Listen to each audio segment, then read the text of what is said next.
Agora o tema é estética, mas também saúde. De que maneira nós devemos higienizar, principalmente esses materiais que são usados no salão. Por isso que eu recebo a esteticista, a Ariane Batista de Souza, para falar um pouquinho a respeito desses cuidados que a gente deve ter, né? Seja bem-vinda, Ariane. Obrigada, É agradeço uma pelo questão de convite. saúde, né, Ariane? Com certeza, né? Toda vez que a gente vai no salão de beleza, a gente precisa realmente ficar bem atento a isso, né? Hoje a área da estética, a área da beleza, ela é considerada uma área da saúde realmente.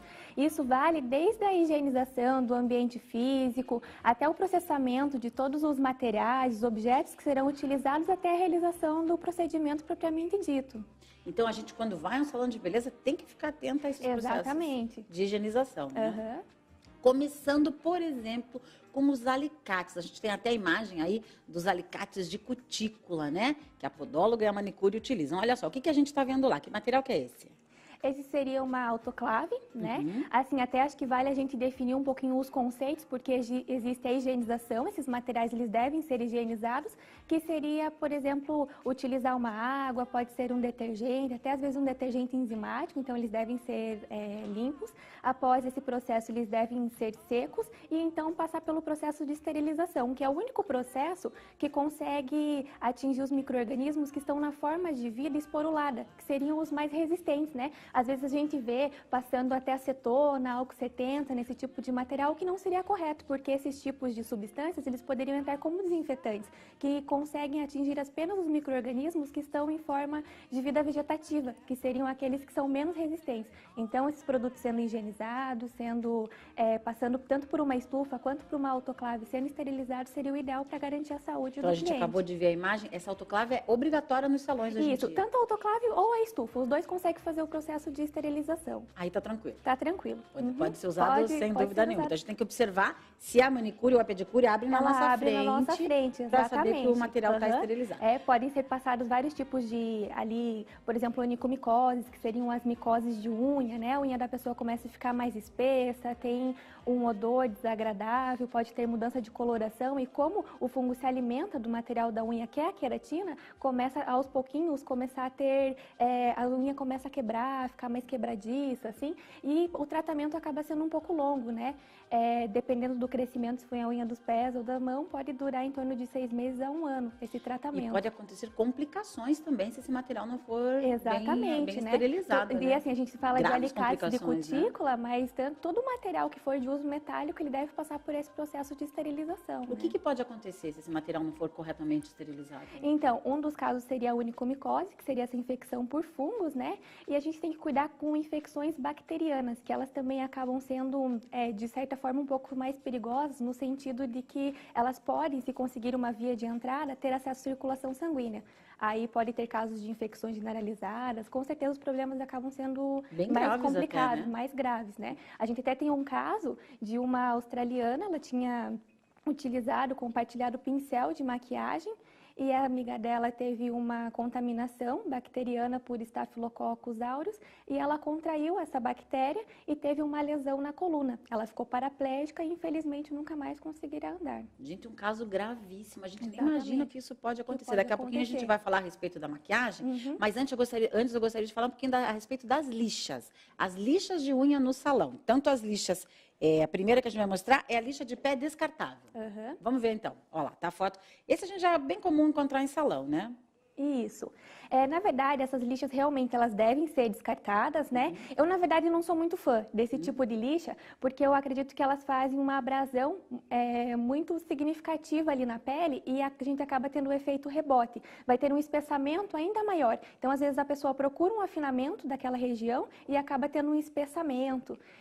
Eu aconselho até partir mais para produtos que sejam esfoliantes, pode ser até um próprio cosmético, até uma dica para o pessoal que está em casa, de repente, pode utilizar sal marinho, pode utilizar até o próprio azeite de cozinha para fazer a esfoliação. O resultado acaba sendo muito melhor e a gente não tem esse efeito rebote. Então Peraí, dá essa dica direitinho pra gente que eu gostei. Como que a gente faz a esfoliação em casa? Então, você pode fazer uma pastinha, pega um pouquinho de sal marinho, pouquinho pode ser o óleo de cozinha mesmo, se quiser usar azeite de oliva, pode utilizar, já aproveita as propriedades da oliva que é antioxidante. bastante, esfolia a região, pode esfoliar bem a parte do hálux, né, que seria o dedão do pé, o calcanhar. Depois retira esse produto e pode utilizar um creme com ureia, que é bastante hidratante. Pode até passar um papel filme, que vai fazer uma oclusão, vai conseguir melhorar essa hidratação.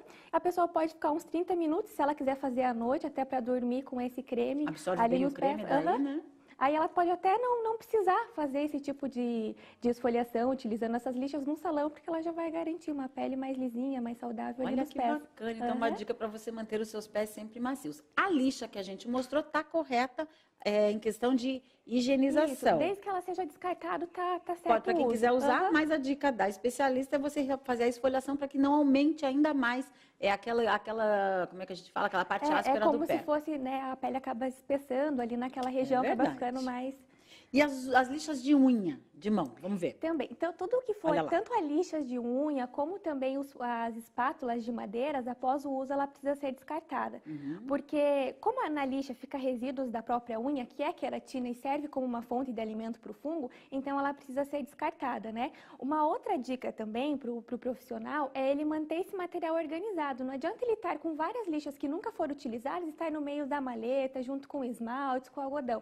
Então, o ideal... Que acaba contaminando, Exatamente, né? acaba contaminando da mesma maneira. Então, o ideal é que se tenha pode ser uma gaveta, algum recipiente para guardar essas lixas. De preferência, elas devem estar embaladas. E o algodão também, se ele puder estar num potinho que contém a tampa, fechadinho, para evitar contaminação. Então, tanto a lixa como o palito, né, para a gente usar, devem ser descartáveis. Usa uma vez só e descarta. Exatamente. A respeito dos esmaltes, ele tem algum problema usar um esmalte?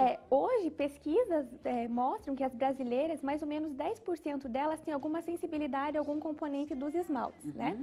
São 3 substâncias que conseguem ter um potencial alergênico maior, que seria o formaldeído, ele serve para dar aderência, fixação no esmalte, o tolueno, que ele serve como um solvente nas formulações de esmalte comum, e nós temos também o DBP.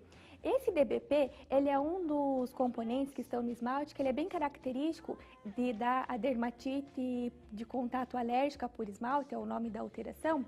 A pessoa às vezes está sentindo coceira na pálpebra, coceira na garganta, às vezes até pela unha estar distante dessas regiões, a pessoa acaba não fazendo essa ligação. E pode ser do esmalte. E pode ser do esmalte. Então, assim, caracterizando a dermatite de contato por esmalte, ela pode causar, então, irritação na pálpebra, a pálpebra pode ficar mais edemaciada, avermelhada, né, inchada. Pode também ter coceiras na região da garganta e, de uma forma geral, ter coceiras nas mãos e nos dedos e também aparecer manchas avermelhadas. Na face também pode ter coceiras e manchas avermelhadas, né? Agora, Cira, vamos falar um pouquinho da maquiagem. A maquiagem nos salões de beleza, como que ela deve ser utilizada? Então, a gente não pode ter contato diretamente com esse produto com a cliente.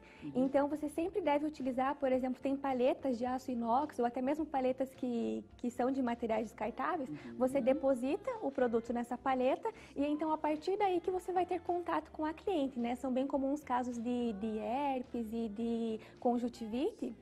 Então, é bom ficar bem atento a isso, né? Nós estamos mostrando os pincéis agora. Como que o salão deve higienizar esses pincéis? Porque, na verdade, usa de uma cliente para outra, né? Uma boa dica é utilizar o álcool isopropílico. Ele consegue remover todo o pigmento, né? Até para você não ter, às vezes, estava utilizando uma sombra azul, depois vai usar uma sombra rosa para não ter essa mistura de pigmentos. E ele também tem uma ação desinfetante. Então, acaba também sendo uma dica boa. Em casa, se o pessoal não tiver álcool isopropílico, ele pode utilizar, por exemplo, a água mesmo, algum sabonete que seja líquido e neutro, e depois de seco ele pode borrifar álcool 70. E a gente falou dos produtos de salão, mas em casa também temos que ter esse cuidado com a higiene, porque às vezes usa um pincel, coloca na gaveta, acaba pegando algum tipo de bactéria, de fungo e pode ser prejudicial. Ariane, adorei a sua entrevista. Ai, que bom. Acho que as dicas foram ótimas, a gente realmente tem que estar atenta, porque às vezes complicações, como o caso que você falou daquela menina, podem acontecer e a gente não quer que isso ocorra, né? Então fique atenta realmente ao salão que você frequenta e observe, né, os cuidados com a higiene desse salão com você, ó.